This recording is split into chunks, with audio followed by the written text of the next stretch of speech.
السلام علیکم ورحمۃ اللہ وبرکاتہ۔ ناظرین، کیا آپ نے کبھی سوچا ہے کہ جب ایک چھوٹا سا معصوم بچہ اس دنیا سے رخصت ہوتا ہے تو اس کی روح کن نرم اور رحمت بھرے مرحلوں سے گزرتی ہے؟ کون آتا ہے ان کی روح لینے؟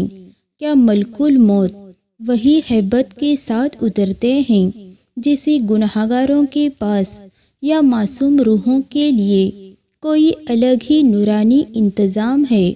اور وہ دنیا جسے ہم برزخ کہتے ہیں، جہاں بڑے لوگ حساب کتاب کے انتظار میں ہوتے ہیں، وہاں بچے کیسے رہتے ہیں؟ کیا وہ بھی سوالوں سے گزرتے ہیں؟ کیا قبر کی تنگی انہیں بھی ہوتی ہے، یا ان کے لیے اللہ نے ایک الگ ہی سکون بھری دنیا تیار کی ہے؟ قرآن کہتا ہے، ہر جان کو موت کا مزہ چکھنا ہے اور پھر تم سب ہماری ہی طرف لوٹ آؤ گے۔ انسان دو حصوں سے بنا ہے، جسم اور روح۔ جسم مٹی ہے، روح اصل زندگی ہے۔ جب موت کا وقت مکمل ہو جاتا ہے تو جسم یہی رہ جاتا ہے اور روح ایک نئے سفر پر نکل پڑتی ہے جسے عالم برزخ کہتے ہیں۔ آج کی اس ویڈیو میں ہم آپ کو بتائیں گے، موت کے قریب آتے ہی انسان کیا محسوس کرتا ہے، روح کس ترتیب سے جسم سے نکلتی ہے، سکرات کی حالت کیسی ہوتی ہے، نیک اور بد اعمال لوگوں کی روح کیسے لی جاتی ہے، اور سب سے اہم بات، معصوم بچوں کی روح کیسے اٹھائی جاتی ہے، اور برزخ میں وہ کن حالات میں رہتے ہیں۔ تو ناظرین، ویڈیو کو آخر تک ضرور دیکھیں۔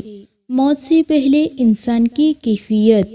علماء بتاتے ہیں کہ موت سے کچھ دن پہلے انسان کے اندر ایک عجیب سی گہرائی پیدا ہو جاتی ہے۔ دل اداس، باتیں کم، دنیائی دھندوں سے بے دل، یہ سب اس بات کی علامت ہے کہ روح اپنے سفر کی تیاری کر رہی ہے۔ حدیث میں آتا ہے، ملک الموت روزانہ انسانوں کے گھروں کے قریب آتے ہیں اور ہر شخص کو دیکھتے ہیں۔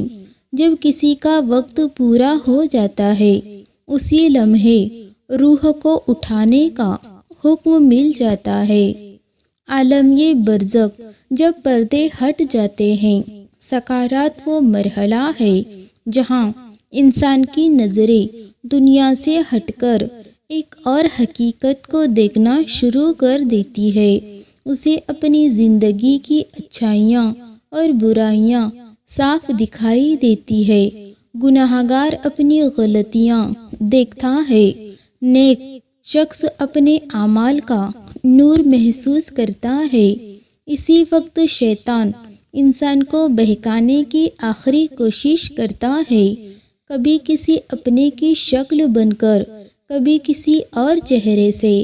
مگر جو لوگ پوری زندگی ایمان پر رہے، اللہ انہیں اس وقت پر مضبوطی عطا کرتا ہے۔ روح کس طرح نکلتی ہے؟ رسول اللہ صلی اللہ علیہ وسلم نے بتایا کہ روح ایک خاص ترتیب سے نکلتی ہے۔ سب سے پہلے پاؤں سے شروع ہوتی ہے، پھر پنڈلیاں، پھر رانیں، پھر روح سینے کی طرف چڑھتی ہے۔ جب وہ گلے تک پہنچ جاتی ہے، توبہ کا دروازہ بند ہو جاتا ہے۔ نیک لوگوں کی روح ایسے نکلتی ہے جیسے پانی ایک مشک سے بہتا ہے، بالکل بنا تکلیف۔ اور گنہگاروں کی روح ایسے جیسے کانٹوں میں اٹکا ہوا گیلا اون زور سے کھینچا جائے۔ لیکن بچوں کی روح بالکل الگ انداز سے نکلتی ہے۔ معصوم بچوں پر نہ کوئی گناہ ہے، نہ کوئی ذمہ داریاں۔ ان کے لیے موت کا مرحلہ ساری سختیوں سے پاک ہے۔ کئی حدیث سے معلوم ہوتا ہے کہ بچے کی روح عجیب نور اور نرمی کے ساتھ اٹھائی جاتی ہے۔ نہ سکارات کی تکلیف، نہ روح نکلنے کی سختی۔ رحمت کے فرشتے خوشبودار نورانی کپڑوں کے ساتھ آتے ہیں۔ بچے مسکراتے ہوئے رخصت ہوتے ہیں۔ رسول اللہ صلی اللہ علیہ وسلم نے فرمایا، بچوں کی روحیں جنت کے پرندوں کے جسموں میں ہوتی ہے اور عرش کے سائے میں رہتی ہے۔ ایک اور حدیث میں ہے، حضرت ابراہیم علیہ السلام اور بی بی سارہ علیہ السلام بچوں کی روحوں کی پرورش کرتے ہیں۔ برزخ میں بچوں کی زندگی کیسی ہوتی ہے؟ علماء کہتے ہیں، بچوں سے نہ سوال ہوتے ہیں، نہ قبر کی تنگی، نہ عذاب، نہ ڈر، نہ انتظار کی بے چینی۔ ان کے لیے برزخ دراصل جنت کا پہلا باغ ہوتا ہے۔ وہ کھیلتے ہیں، ہنستے ہیں، نورانی پرندوں کی طرح آزادانہ گھومتے ہیں۔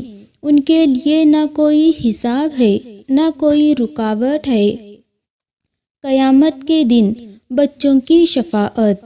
حدیث میں بتاتے ہیں کہ جو بچے دنیا سے کم عمر میں چلے جاتے ہیں، وہ قیامت کے دن اپنے والدین کو پہچانیں گے اور ضد کر کے کہیں گے، یا اللہ، ہم جنت میں اپنے والدین کے ساتھ ہی جائیں گے۔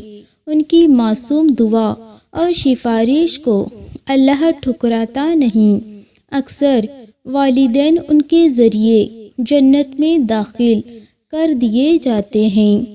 موت ہمارے لیے ایک خوفناک نہیں بلکہ ایک حقیقت سفر ہے، اور معصوم بچوں کے لیے وہ سفر اللہ کی رحمت، نور اور سکون سے بھرا ہوتا ہے۔